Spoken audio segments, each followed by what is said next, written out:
Bonjour tout le monde, je vous souhaite la bienvenue à la Durantais. Un événement comme celui-ci, je pense qu'on ne peut pas passer à côté. Ces gens-là, normalement, ils étaient bâtis sur le bord de la rivière, c'est là du petit ruisseau.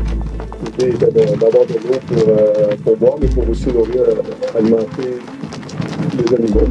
Puis eux aussi étaient bâtis justement sur le bord du petit ruisseau qui est là. Mais Pierre, lui, pour faire un petit peu différent, il était venu bâtir sur le rocher en haut. C'était un site qui était vraiment choisi parce que la planète était beaucoup plus solide. Puis il y avait de l'eau quand même, le petit ruisseau en haut. Ça. Alors, on est rendu maintenant au moment clé de vous montrer la belle plaque qui a été conçue et qui va être dévoilée dans quelques instants. Alors, j'inviterai ma fille Maude Cadrin et Sylvie Pouliot, donc deux descendantes, si on peut dire, qui ont des racines quelque part ici, ou beaucoup, donc de venir étirer l'élastique.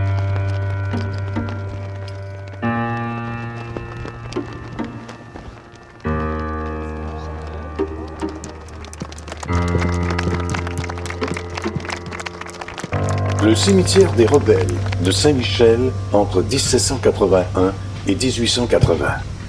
À proximité de ce chemin du 4e rang et du ruisseau ont été inhumées 5 personnes sur la terre concédée à Pierre Cadrin en 1727. Outre ce dernier, premier corps déposé dans ce cimetière privé, se sont retrouvés successivement 4 autres personnes demeurant dans les environs. Marguerite Racine, Laurent Racine, Félicité Doré et Jean-Baptiste Racine. En raison de leur appui aux indépendantistes américains présents sur le territoire québécois dans la région, entre 1775 et 1776, ces insoumis se sont vus refuser l'accès au cimetière paroissial au moment de leur décès, sans être formellement excommuniés comme le voudrait l'histoire populaire. En 1830, la terre familiale des Cadrins passe entre les mains d'Antoine Pouliot, voisin au sud-ouest, et est demeurée propriété de ses descendants jusqu'à aujourd'hui. Le 11 octobre 1880, François Pouliot, maire, après avoir souhaité la récupération de cet espace d'un arpent carré sur sa terre, assiste avec plusieurs personnes à l'exhumation des 5 corps et à leur réinhumation dans la partie des enfants non baptisés du cimetière de Saint-Michel. Monument commémoratif érigé le 11 octobre 2024 par la famille Jacques Pouliot et Gaston Cadrin, en collaboration avec la municipalité de la Durantais, Bernard Drinville, député de Lévis et ministre de l'Éducation, Stéphanie Lachance, députée de Bellechasse, la Société historique de Bellechasse, le groupe d'initiatives et de recherche appliquées au milieu GIRAM et de nombreuses personnes donatrices. Je veux vous rappeler qu'on est dans un endroit qui est très chargé d'histoire. Ici, vous êtes dans le 4e rang de Saint-Michel. Le 4e rang de Saint-Michel, autrement dit, c'est le rang qui est du village. Avant, il paraît que le chemin longeait le ruisseau. Et c'est le même rang que le village Saint-Jean-Baptiste, c'est-à-dire le 2e rang de Saint-Vallier, le rang de Marie-Joseph Corriveau. Fait que là, écoutez, là, il y a plusieurs histoires ici dans le coin ici. Et c'est aussi, on va parler de la conquête, mais je vais sortir une petite brochure. Pourquoi j'ai cette passion commémorer les excommuniés? Il y a eu un élément déclencheur. Une petite brochure de Raoul Leroy qui, en 1978, au moment que je restais à Beaumont, a mis dans ma boîte à lettres cette brochure qui s'intitule « Les patriotes indomptables de la Durantais », excommuniés en 1775 pour refus de combattre dans l'armée britannique contre les indépendantistes américains. Et là, j'ai aperçu le nom de Pierre Cadrin qui était dans la liste. Donc, là, j'ai dit, je demande ça à mon père. Oui, il connaissait l'histoire, mais personne ne nous en avait parlé, c'était comme une honte dans la famille. Et je me suis dit, à ma retraite, comme prof de géographie, et aussi j'ai déjà enseigné l'histoire au secondaire, je me suis dit, à ma retraite, je vais fouiller cette affaire-là. Ils ont-ils été vraiment excommuniés ou pas? En 1759, qu'est-ce qui arrive? Les bateaux anglais arrivent, remontent le fleuve au mois de juin et débarquent à Beaumont vers le 26 juin. Les gens s'en viennent, les gens de Saint-Michel, en particulier, on parlait de Saint-Michel, s'en viennent d'un campement. Donc ici, les campements, c'est sur la terre d'Ignace Lessard, à peu près la route qui conduit vers le village, direct. La forge de Denis Bolduc. Denis Bolduc est ici. Ouais. Alors, on arrive en plein peut-être sur la... J'ai pas fait la recherche exhaustive, mais c'est à peu près là. Ignace Lessard, c'est lui qui a accueilli tous les réfugiés qui venaient du premier rang, deuxième rang, parce qu'il fallait se protéger des militaires anglais qui s'emparaient des églises, qui ont fait même des bris dans l'église presbytère Saint-Michel. Mon ancêtre Pierre Cadrin a perdu 3 beaux-frères à la guerre, dont 2 à la guerre. 2 à la guerre, peut-être sur les plaines d'Abraham. Puis un ici, c'est encore plus horrible, qui allait chercher du maïs avec d'autres habitants du coin. Il allait chercher du maïs près de la rivière Boyer. Ils ont été cernés par des militaires britanniques et ils ont commencé à tirer. Ils pensaient qu'il y en avait juste 2-3, mais ils ont été cernés. Et Pierre Gautron, La Rochelle, qui était marié de Marceau comme mon ancêtre, à ce moment-là, il a été tiré et scalpé. Imaginez, Monseigneur Briand disait au mois de mai, il avait envoyé un mandement. Un mandement, c'est un écrit de l'évêque qui dit, dans tous les curés, tous les missionnaires, donc vous devez donc prêcher la soumission. Vous devez inciter les gens à s'enrôler donc pour combattre les Américains. Donc, à s'enrôler avec les troupes britanniques. Et il y a eu une grande réunion à Lauson, à peu près 1500 personnes.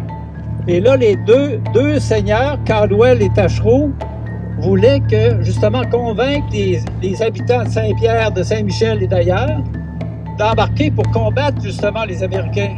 Or, la réunion a été inversée. Les gens sont crinqués entre eux pour dire, regardez, on va embarquer avec les rebelles américains. On va se débarrasser des Britanniques qui sont là depuis 15 ans. Et c'est pour ça qu'il y avait un sentiment rebelle ici à Saint-Michel. Après cette réunion du 11 septembre 1775 à Lauson, les gens à Saint-Michel, les habitants, y compris ceux du 4e rang, j'imagine, ils se sont emparés du presbytère de Saint-Michel pour dire « On les attend, les Anglais, s'ils veulent nous enrôler. » Donc, à la fête de Saint-Michel, du saint patron de la paroisse, il y a un missionnaire, le père jésuite Lefranc, qui vient prêcher, puis il dit, selon Monseigneur Briand, restez soumis à la couronne britannique qui ont été faits pour nous autres. Et là, il y a un citoyen, un paroissien qui se lève. Et on soupçonne que c'est Pierre Cadrin, parce que c'est le premier qui est enterré ici en 1781. Il sera levé, carré, il a dit, c'est trop longtemps à prêcher pour les Anglais. Fait que c'est sûr qu'il n'a peut-être pas demandé pardon, puis il a dit, enterrez-moi ici. Donc, vous voyez, c'est tout ça qu'on a dans nos gènes historiques. Et c'est un peu pour ça aussi notre ambivalence, des fois, quand il y a une décision à prendre au niveau politique, on est un peu craintif. On a peur de perdre d'un côté, on veut gagner l'autre bord. Pourquoi se retrouve-t-on ici aujourd'hui? Alors, il y a 4 points. Tout d'abord, pour assurer la pérennité de ce cimetière dans le champ et cet événement historique qui a marqué les générations passées. Deuxièmement, il ne faut pas oublier que 5 à 8 personnes ont été enterrés ici en 1781-88. On a rapatrié les corps, on le sait, le 11 octobre 1880. C'est pour ça qu'on a choisi le 11 octobre. Est-ce que les 5 voulaient être enterrés ici? Non. J'ai trouvé 2 testaments, celui de Marguerite Racine, qui est morte, enterrée ici en 1785, et celui de Jean-Baptiste Racine, comme son père adoptif, parce qu'elle était orpheline, qui, lui, dans son testament, j'ai trouvé 2 testaments qui disaient qu'il voulait, quelques mois avant leur décès, qu'il voulait être enterré dans le cimetière paroissial, avec un service religieux, des messes de requiem, tout ça. Donc, c'est le curé Lagroix qui était là depuis 1765, par entêtement probablement. Il a dit, non, vous autres, surtout Jean-Baptiste Racine, avait combattu à Saint-Pierre avec ses fils. Disons qu'il était du côté américain. Disons qu'il a dit, tu ne rentres pas là au cimetière. Dernièrement, maintenir dans l'histoire pour les générations actuelles et futures cet événement mineur, mais de portée nationale, notamment pour le 250e de la présence américaine en 2025, c'est l'an prochain. Alors, merci beaucoup. C'est mon frère. Bonjour tout le monde. On sait pourquoi il y a des indépendantistes encore au Québec. Je ne suis pas devenu prêtre pour racheter notre ancêtre, parce que sans doute qu'il a pris les moyens aussi pour être accueilli.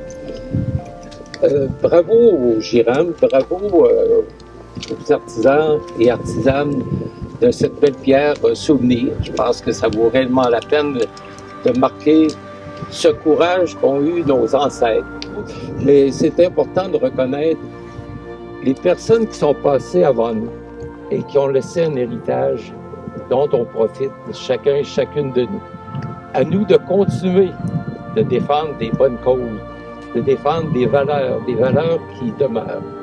Alors que ce monument soit un rappel de ce qu'ont été ces ancêtres, qu'on appelle des rebelles, mais c'est parce qu'ils étaient convaincus qui ont été des rebelles, qui sont allés jusqu'au bout de leurs convictions. Alors que leurs biens rejaillissent sur nous, et puissions-nous être des personnes qui veulent du bien, qui font du bien pour les autres. J'ai de l'eau bénite que je vais répandre sur...